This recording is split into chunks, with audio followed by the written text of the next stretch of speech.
Hello, and welcome back to the Satsuma Designs Workshop. In this video, I am going to show you how we lay out our scrubs pattern on our upcycled bed sheets. Now, typically we would have a marker or a big sheet of paper that would have all the pattern pieces laid out. I want to note something. In this case, the pants right now, the pattern in these one-off, called to cut two. That's for both sides of front and back. So as you'll note, in this situation, we're going to be cutting two flat.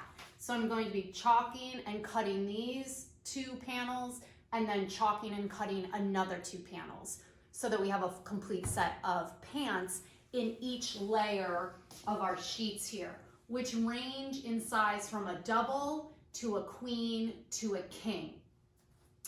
And we will have markers for those. But I wanted you to understand the components and how we chalk. On the cutting table for ease, I have my step stool here, and I'm using fabric weights here. You're probably familiar with chalking. We're just going to be using our tailor's chalk and taking care to make sure we're making straight lines so that we can take our electric rotary blade and cut each of our panels. I'll just walk you briefly through the elements of the pattern. This is our scrubs top, back. These are pockets, which we need to cut two. So like the pants, we'll take a chalk line of this and then move it and cut another one. You'll remember that the grain line is indicated by this double pointed arrow. That's the direction in which the pattern should lay on the fabric, parallel to the selvage, which in this case is simply the edge of the sheets. This is a smaller chest pocket for the scrubs top. This is the scrubs top front bodice. You can see the pockets indicated here, 1, 2, 3. These small round circles are drill holes. We will use our awl or our pointed tool to mark these points in the fabric so that when we go to take our pocket, which has been prepared and hemmed, we'll know right where to lay that and edge stitch that down with reinforced corners. Further, we have our neck line. This is a double neck, it's lapped, and it lays like this, folded. So again, we're going to be cutting two. This will be much more clear when we have proper markers, but I wanted you to understand the components.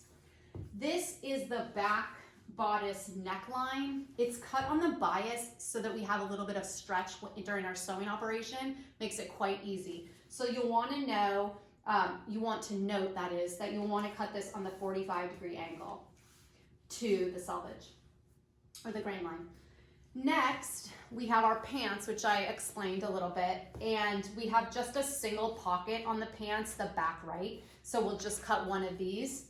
And there's another component to the pants, which are both easy to cut and very fast to sew. It's this waistband buttonhole reinforcement tab. When we make buttonholes on our buttonhole machine, we want a little extra fabric to reinforce that. When the wearer is tying that drawstring very regularly, also going through high temperature laundry, we want to make sure that our buttonholes hold up for best durability.